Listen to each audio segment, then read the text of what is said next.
What is up? Thank you so much for clicking on this video. My name is Rachel Graham and I'm a registered nurse, a digital creator, and a mom. And today I'm going to be talking about something that has been requested of me. And that is talking about these GLP-1 drugs, or Ozempic, for example. So this video is going to be the Darkside reel of Ozempic.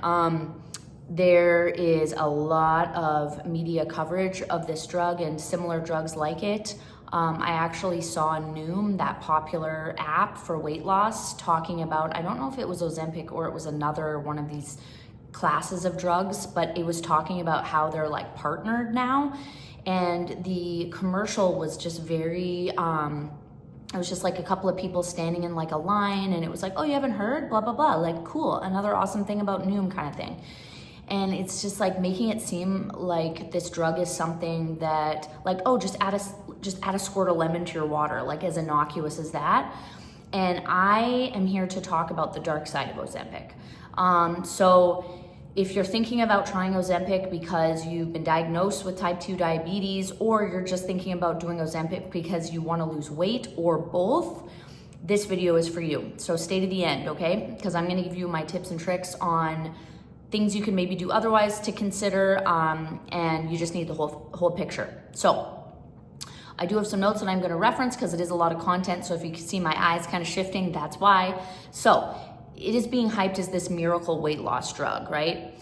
But what isn't being talked about is these really negative side effects. And I actually am seeing a little bit about this. I think it was on Instagram. I saw a girl posted about how she developed some real severe side effects, and she was just like flabbergasted, like she couldn't believe it. It was things that had been really glossed over when she was being counseled on this drug. And her personal story, I wish I knew her name, but it was really like one of the only things I've seen that's kind of talking about the negative side of it.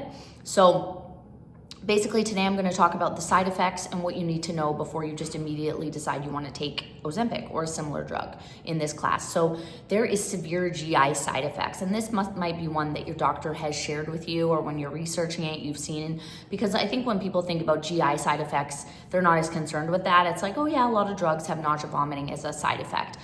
So common side effects: nausea, diarrhea, constipation, bloating, and vomiting. And for some people, it's really mild, but for others, it's really severe. So that's definitely something to be aware of. This can affect your general quality of life. Obviously, if you're consistently vomiting and having diarrhea, you're going to be dehydrated.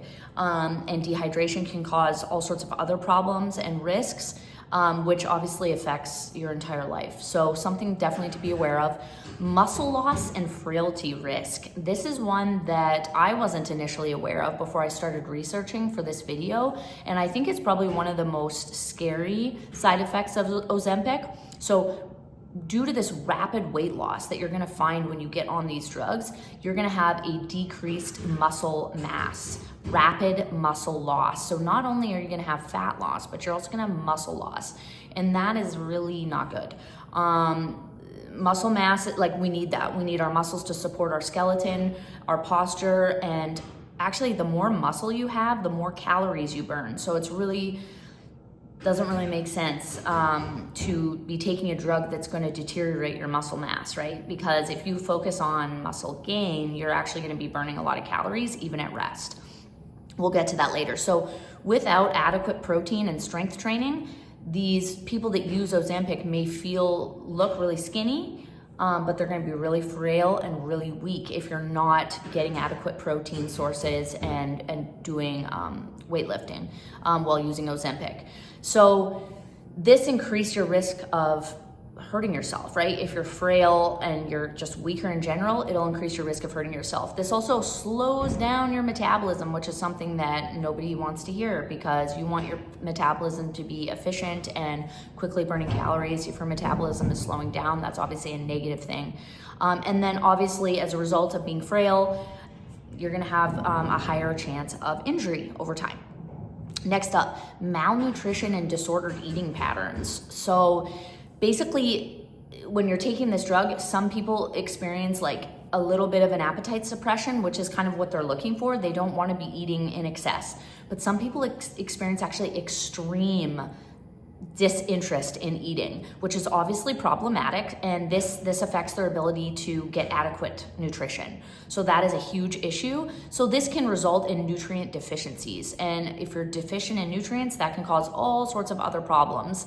And then it can also cause like just disordered eating in general. And a lot of people that are using Ozempic or other drugs in this class, they have some sort of negative relationship oftentimes, not all the time, but oftentimes with food. And it's easy to have that relationship with food when you're living in the age we're living in with social media, and it's very, very toxic.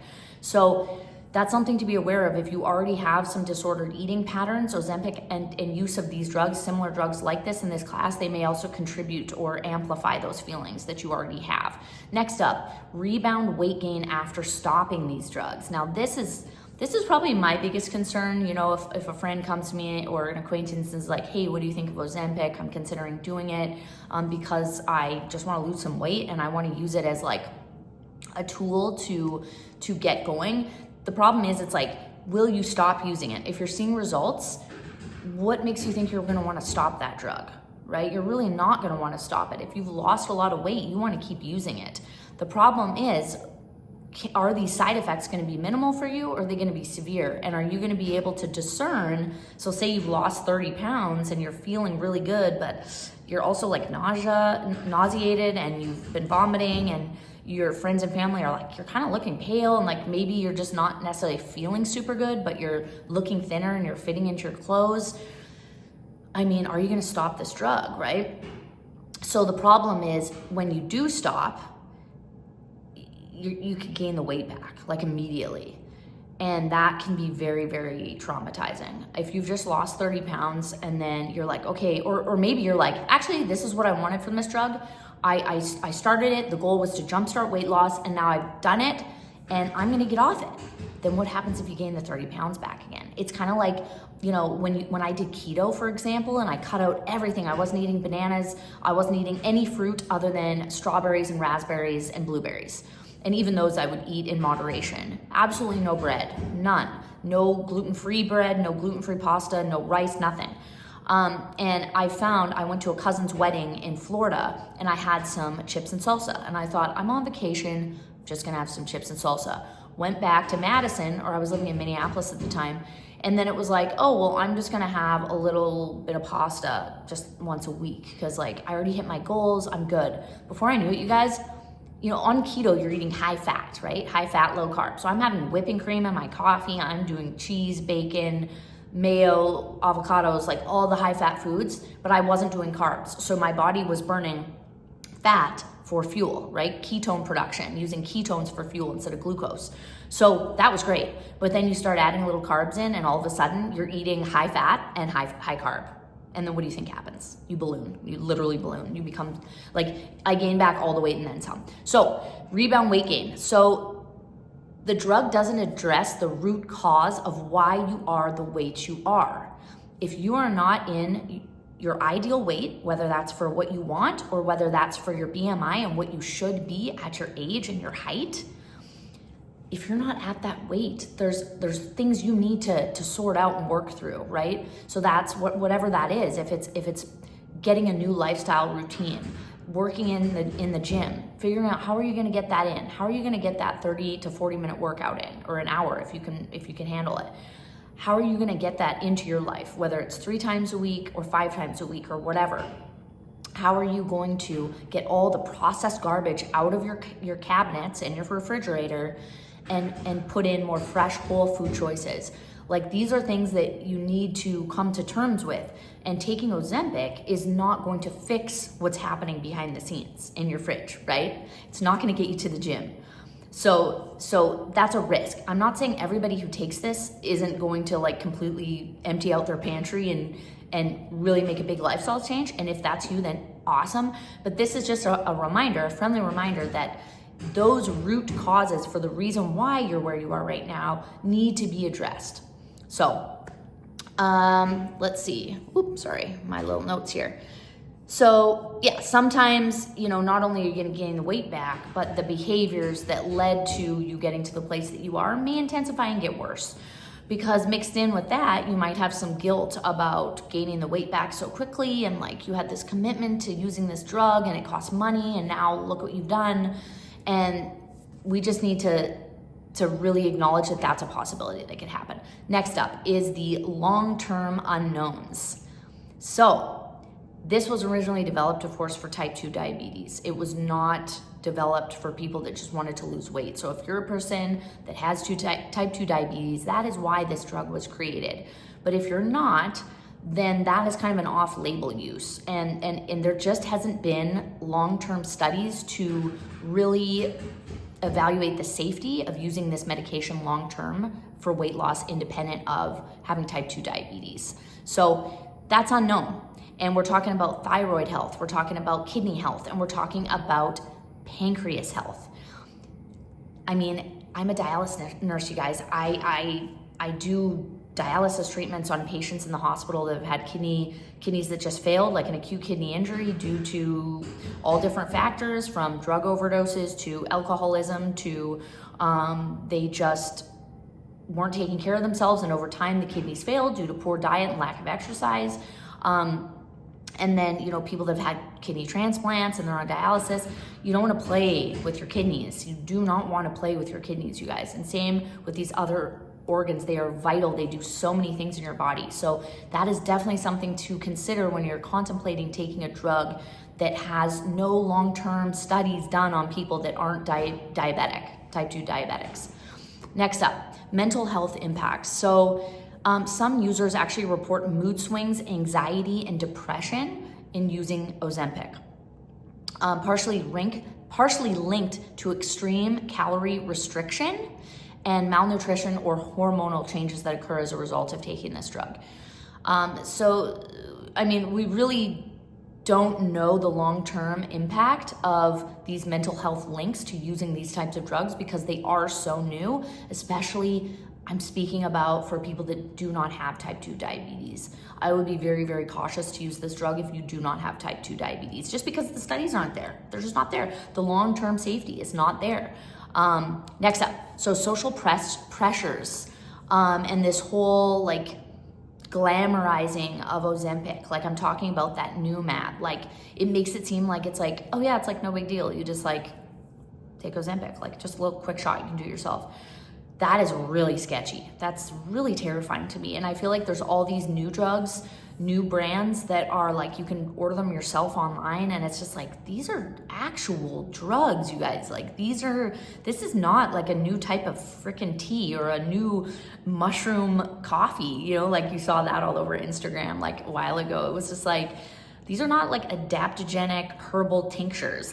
This is a fucking drug that sorry kids, this is a drug that you're injecting into your body, okay? This is not a holistic supplement.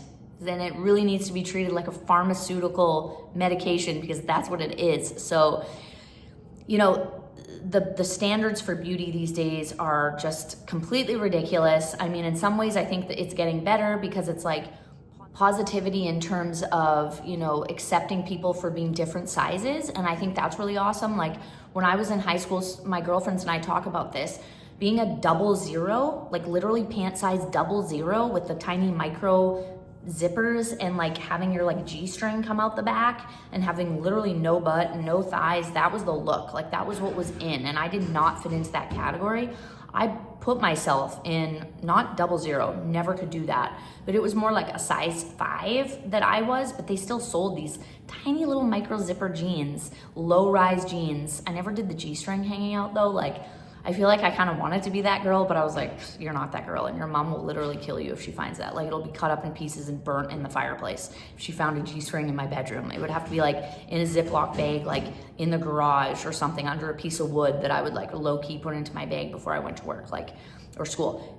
Anyways, I digress. Thing is the body image thing in our culture has gotten actually a lot better in some ways, but it's also gotten worse in others. And that's a whole other video that I could discuss. And if you guys want me to speak on that, I would love to share my thoughts on the sort of dangers of going the opposite direction. Like it used to be like this heroin chic, Kate Moss, like very skinny girl with like literally no body fat was the thing. And now it's kind of gone the other direction. Neither I think are healthy. They're both very extreme. And in anything extremist on either side, if you're way over here, it's usually not healthy. Everything in moderation, right? Like be mindful. So I digress. The social stress, the social pressure to look a certain way, whether that's getting a big booty, because that's what our generation, that's what everyone wants, is a big huge ass, tiny little waist. Nobody really cares about boobs anymore. In my generation, it was all about the big round boobs. I don't know, things change. What I'm trying to say is what it needs to be about is health. When it comes down to it, it needs to be about health and wellness. Literally, physical health. Are you healthy? Is your body healthy? Are your organs healthy? Is your mind healthy? Are you striving to be the better version of yourself, better than you were yesterday? Are you striving to treat people with kindness and respect? Are you holding open doors for people? Are you saying hi, hello, good morning? Are you looking at people and talking instead of burying your face in your freaking cell phone? You know, we all do it, but it's like we need to check ourselves. Your body needs to be taken care of. It is a machine and it needs to be given good fuel and it needs to be taken well care of. It needs to be maintained just like your vehicle is. You're not gonna spend $700 a month on a car or whatever your car costs and put dirty oil in the tank and never take it in to get repaired and never put windshield wiper fluid in it where you can't even see through it. Like, you're not gonna take care of your vehicle like that. And if that's you, then you need to work on your vehicle and your personal vessel, your body. But the point is that social media is really pushing these drugs, and I think it is really toxic because these drugs are not right for everyone. They're certainly not right for people that don't have type 2 diabetes, in my personal opinion, just based on the fact that there isn't enough research, long-term research, to prove that they are actually safe. So yeah, I mean, Ozempic is a tool. It is not the enemy. It is not something that I want to demonize and sit here and say never ever use it. It's horrible. It would never help you. I'm not saying that at all. I am saying that it needs to be taken very seriously because it is a drug you are injecting into your body. And then really think about the sort of mindful connection and what is it that has led you to where you are now and not being having the physical form that you want, not having the health that you want? Is a drug going to fix that? No, drugs never. And some drugs are really necessary, like to keep blood thin, for instance, for people that have like a risk of a blood clot.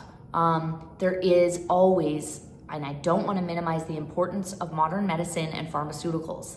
They have a place. But when it comes to weight loss, you can really do this holistically. You can really do this with diet, and you can do this with a lifestyle change. And maybe you just need some coaching. You maybe need some support. So reach out to me if that's something you need. I'm not currently offering any kind of coaching program, but I can help plug you into some resources.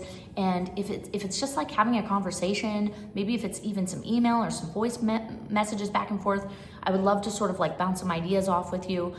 There's lots of great groups on Facebook. I personally use an app called Ladder, and I'm not an affiliate of it. I wish it had an affiliate program, but if you want they sometimes do a 30-day free pass, which is actually what I got from a friend when I started. So shoot me a message on Instagram. I'll have all my socials in the links below. Shoot me a message. I can send you over either a 7-day or a 30-day trial, depending on what they're currently offering. It is awesome, you guys. I'm doing a strength training with Pilates combo, and it's an amazing workout. I do it 4 or 5 days a week. Last week it was only 2 because I went on vacation, so that kind of sucked. But Ladder is an amazing app that can help really get you in shape. And then if you want to talk about the food side of things, I would love to talk to you guys about it. Anyways, I don't want to go on too much longer, so if you like this video, please like and subscribe. Leave me a comment below, and I'll see you in the next one.